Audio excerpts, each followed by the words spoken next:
Welcome back to Movie Recaps.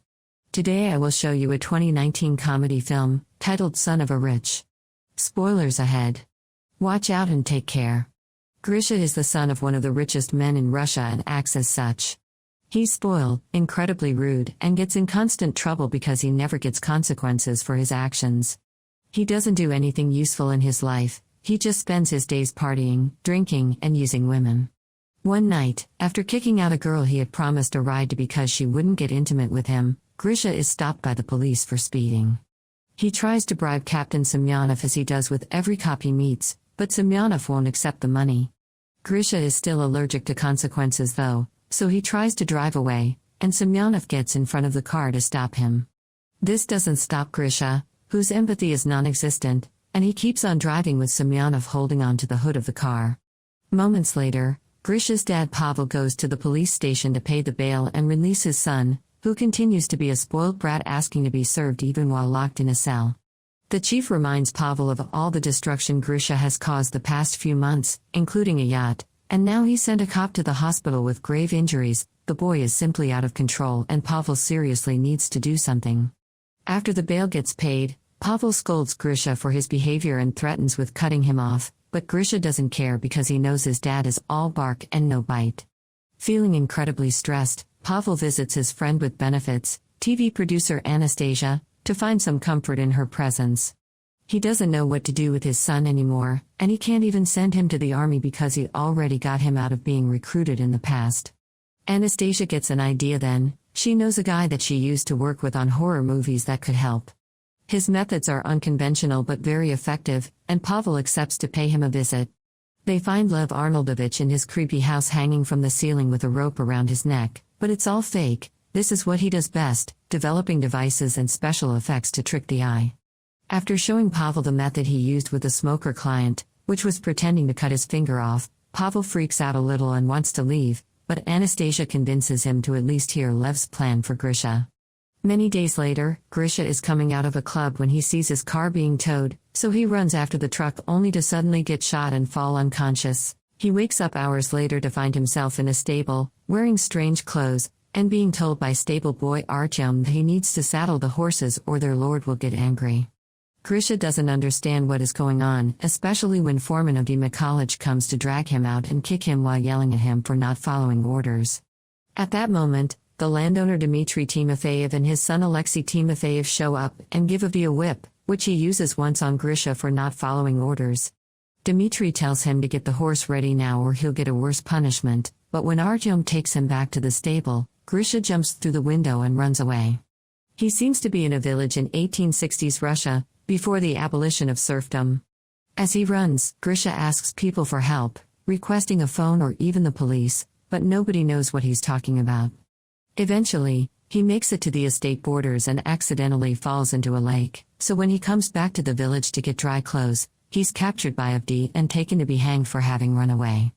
Luckily for him, Dmitry's daughter Aglaya shows up and asks her dad to have mercy on the prisoners because she's tired of all the killing.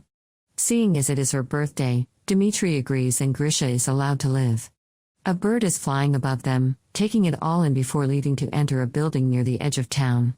It's actually not a bird, it's a drone pretending to be one, because this whole deal isn't time traveling. It is Lev's plan to teach Grisha some discipline and Pavel's money allows for such an expensive production. Lev is in charge with the help of Anastasia, who uses her experience as a TV producer to keep the illusion going without any mistakes. There are cameras hidden everywhere in town, even in the trees, and there's always a sniper ready to shoot Grisha with a tranquilizer in case something goes wrong. After seeing the whipping of his son is real, Pavel is starting to wonder if he's done the right thing, but Lev convinces him this is for Grisha's own good.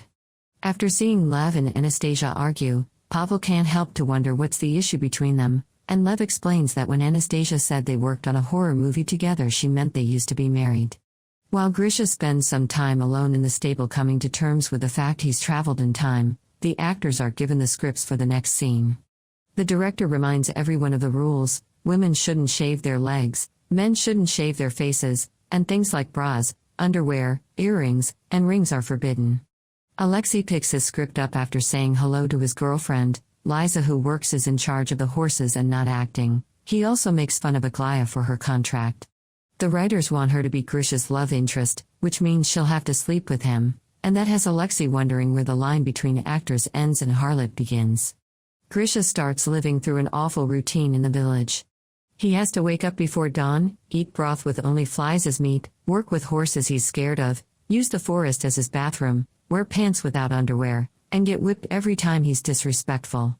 One afternoon, Misha is taking a break from work when he suddenly hears Aglaya crying, who explains to him that she's sad because her father wants her to marry an old rich man.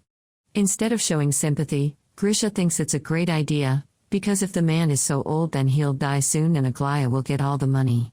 Some days later, Grisha steals a chicken and asks Artyom to get him some tools to make a soup, which Grisha ends up eating it all on his own instead of sharing it with Artyom, who did most of the work. When Avdi discovers the chicken theft, he asks the culprit to confess or he'll whip someone at random. Once again, Grisha fails to show any sympathy for another human being and watches how Artyom is taken away for whipping without saying a word. Moments later, Artyom meets with Grisha and shows him the scars on his back, courtesy of the makeup department. Grish continues not to care, and while explaining Artyom why, he sees Liza jumping off a horse and notices that she's wearing modern underwear when her skirt accidentally gets stuck. This could mean something for his situation, so he runs after her and throws her on the ground to try and see her panties again, but luckily other villagers intervene and get him off her so she can run away. Seeing as Grisha isn't making any progress, Pavel wants to shut down the whole operation, but their discussion is interrupted by some big news. Grisha is looking for Liza to apologize. The villager actors at first ignore him, since he isn't supposed to even know Liza, but Lev thinks this a great opportunity to get some progress done and orders the actors to tell him where she lives. Grisha apologizes to Liza, who has brought a wood stick with a nail just in case, and Liza accepts the apology but promises to still be wary of him for a while. Some days later, it's time to celebrate Ivan Kupala, a traditional holiday considered to be the most magical night of the year. Legends say that whoever you spend the night celebrating with will spend their whole lives with you. At the party, Grisha teaches the musicians how to play the lambada and gets the villagers to form a conga line, which Aglaya jumps into to tell Grisha that the prospect of an arranged marriage is too much for her to handle, so she'll walk into the lake tonight. Instead of following her to stop her though, Grisha finds Liza and begins telling her stories about the technology of the future after she takes pity on him and his loneliness and tells him she believes him when he says he's a time traveler. Their chat is interrupted by Artyom, who after several failed attempts to distract Grisha from Liz, mentions Aglaya has been seen near the lake. Grisha finally puts two and two together and rushes to the lake to save her and take her back to the village. However, when she comes onto him, he turns her down and goes searching for Liza instead. She isn't at the party, so he goes to her house, where all stagehands hurry to hide before she opens the door. Grisha wants to spend the night in Liza's company to see if the legend will come true for them, but Liza isn't interested and closes the door on his face.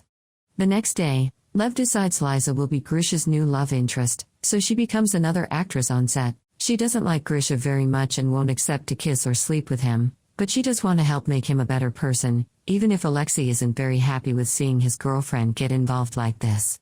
The production begins a new plot in the story. Alexei is found drunk downtown, having caused a lot of trouble and getting the sheriff hurt, thinking it was his right because he's a noble. Instead of feeling disgusted by the entitlement though, Grisha gets jealous because he thinks Alexei had a very fun night out.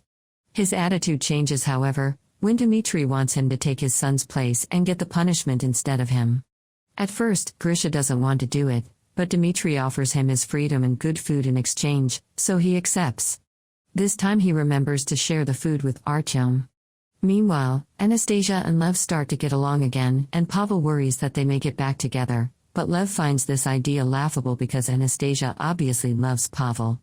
This is shocking news for him since he's always thought their thing was only carnal, and now he has some serious thinking to do. Grisha is whipped 24 times, but Pavel can't bring himself to watch it on the screen, so he leaves the room. Anastasia follows him and comforts him by proving how well Lev's plans work. It was his finger-cutting trick that helped her quit smoking. After the punishment is over, Grisha goes to the landowner's house to ask for the papers that would grant him his freedom. Dmitri isn't around, so it's Alexei that receives him, only to throw him on the floor, kick him and spit on him while calling him an idiot for ever believing they would set him free for real. Grisha stands and closes his fists, thinking about defending himself, but decides to leave the house without a word, to Lev's disappointment. From then on, Grisha continues to work as a stable boy, but he also starts spending more time with Liza and falling in love with her. One afternoon, while they are taking a walk together, they see a bird flying in a very weird pattern. It's a drone that has lost control. While the producers get the sniper ready in case it falls, Liza tries to distract Grisha by telling him she's seen the bird since she was a kid and she believes it to be her guardian angel. Thankfully, in the end, there's no need for the sniper. The technicians regain control of the bird and get it out of there. Meanwhile, Alexei and Aglaya are both rather angry with how things are going. Aglaya can't believe she's been replaced by Liza, and Alexei doesn't like seeing his girlfriend spend so much time with another man. The two of them end up making love inside a carriage and are accidentally found by Grisha and Liza, who were passing by. Liza is extremely hurt by having her boyfriend cheating on her, and Grisha thinks he's seen two siblings getting dirty with each other. Because of this, Lev fires Aglaya and Alexei. Liza's mood isn't very good since then, so to cheer her up, Grisha decorates the stable with candles and makes a special dinner for her, which they eat together while sharing a fork. Afterward, they go stargazing, and Grisha admits that if he was free, he would marry Liza. Remembering how he was tricked by the promise of his papers, he confesses he did want to punch Alexei and he didn't because when he looked at him, he saw himself. Touched by how much he's grown, Liza kisses him. Meanwhile, in the real world, Aglaya is on a famous talk show, telling the world about how Grisha has been kidnapped and now is getting tortured for fun. The police appear on the news announcing an investigation, and when Pavel sees this, he panics and wants to shut it all down before they arrive. Lev, however, tells him it's too soon and that they still have time to plan a final heroic act for Grisha to pull off. Seeing as Grisha is dumb and doesn't catch on any anachronisms going on, they decide to send a group of Mongols to invade the village. Grisha is spending time with Liza when she suddenly tells him that if for some reason they get separated, she wants him to know that for her, everything has been real. Artyom arrives then and tells them to quickly come back to the village because the Mongols have attacked. Believing the story with no issues, Grisha thinks that they should go the other way to avoid danger, so Artyom uses an excuse Lev feeds him through his hidden microphone. The Mongols will burn the village if every worker isn't there. In the village, the Mongols have been given a huge food offering, but their leader also wants a woman, so he chooses one from the crowd. Her father immediately jumps in to defend her, and since Mongols respect bravery, they allow him to duel one of their soldiers for her freedom. The father loses and gets decapitated, but since he paid with his blood, this is enough to buy his daughter's freedom. So the next woman the leader chooses is Liza, but no matter how much she cries out for Grisha's help, he gets scared and goes away. Seeing the plan didn't work, Pavel is ready to shut it all down, especially since the police are on his way, but Lev wants to wait a little longer because he believes in him. When Grisha sees the bird drone fly above him, he takes it as a sign from Liza's guardian angel and decides to do the right thing. He gets on a horse and, after grabbing Liza's old stick, he rides back and hits the Mongols on the head before getting Liza on the horse with him and riding away. Right after they leave, the police arrive on set. Since Grisha isn't around, it's easy for Pavel, Anastasia, and Lev to lie to them and simply tell them they're filming a movie, which the officers believe, leaving without arresting anyone. Meanwhile, Grisha and Liza ride past the estate limits and find a gas station, which greatly confuses Grisha. Liza is about to explain everything to him, but that's the moment the sniper chooses to strike and knock Grisha out. He wakes later in the hospital, where Pavel tells him he's been 3 months in a coma after a car accident, and pretends not to know what Grisha is talking about when he asks about the village and Liza. Grisha tries to go back to his old partying life, but it doesn't feel right anymore, and even gifts his car to Captain Semyonov to compensate for what he did to him. One evening, while in a club, Grisha finds Alexei and Aglaya and tries to ask them about Liza, but they pretend not to know him.